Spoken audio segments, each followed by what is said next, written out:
দর্শক, আওয়ামী লীগ শহীদ নূর হোসেন দিবস উপলক্ষে বেলা ৩টায় যে বিক্ষোভ কর্মসূচির ডাক দিয়েছে নূর হোসেন স্কোয়ারে, সেটি নিয়ে একটি উত্তেজনা তৈরি হয়েছে।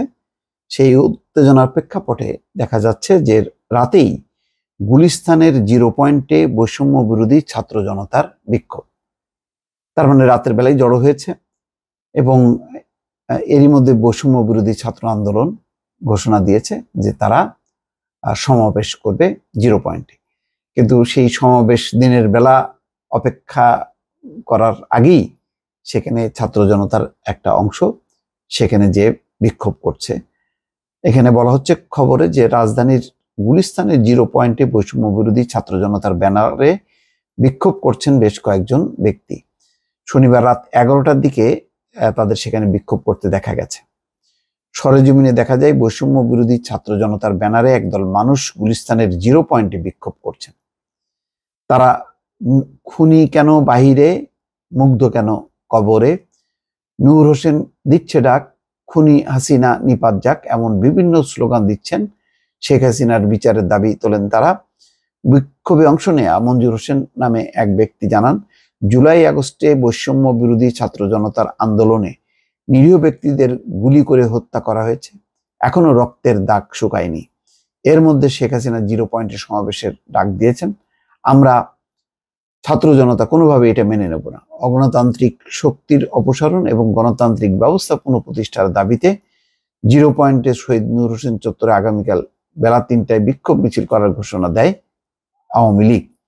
আজ দলটির ফেসবুক পেজে প্রকাশিত সংবাদ বিজ্ঞপ্তিতে এটি জানানো হয়। এর কয়েক ঘন্টা পর বৈষম্য বিরোধী ছাত্র আন্দোলনের পক্ষ থেকে পাল্টা কর্মসূচি ঘোষণা করা হয়। তারা পতিত স্বৈরাচারের আওয়ামী লীগের বিচারের দাবিতে রোববার বেলা 12টায় রাজধানীর গুলিস্তানের 0 পয়েন্টে গণজমায়েতের কর্মসূচি ডাক দিয়েছে। তো কালকে একটা ওয়ার্কিং ডে শুরু হবে, সেখানে 12টার সময় গুলিস্তানের 0 পয়েন্টে ঘিরে যে পাল্টাপাল্টি সমাবেশের ডাক, এটা একটা উত্তেজনা তৈরি হবে।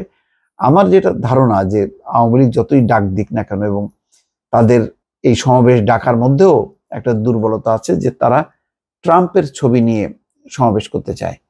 তো এই কৌশলটা খুব খেলো একটা আওয়ামী লীগের মতো রাজনৈতিক দল, ট্রাম্পের ছবি নিয়ে তারা সমাবেশ করবে। আসলে তো ট্রাম্পের প্রতি তাদের ভক্তি শ্রদ্ধা না, এটা হলো তাদের কর্মসূচি বাস্তবায়ন করার জন্য। তো এটা ইতিমধ্যে সেই ফোনালাপটি প্রকাশ পেয়েছে এবং এটা অনেকটা খেলো হয়ে গেছে। আর আওয়ামী লীগের সত্যি কথা বলতে গিয়ে যতই আওয়াজ দিক না কেন, আর একটা তাদের গ্রুপ ডিসকাশনও দেখা গেছে।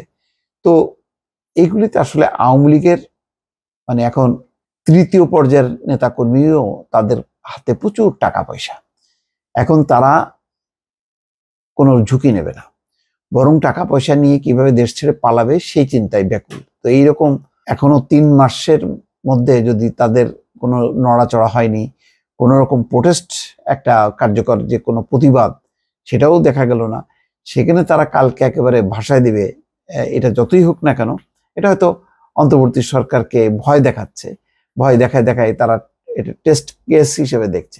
কিন্তু আমার মনে হয় না যে তারা সত্যি সত্যি নামবে সেই রকম পর্যায়ে আওয়ামী লীগের এখন পর্যন্ত তাদের সেই শক্তি সামর্থ্য আছে বা সেই ডেডিকেশনটা আছে। দর্শক ভালো থাকবেন, আল্লাহ হাফেজ।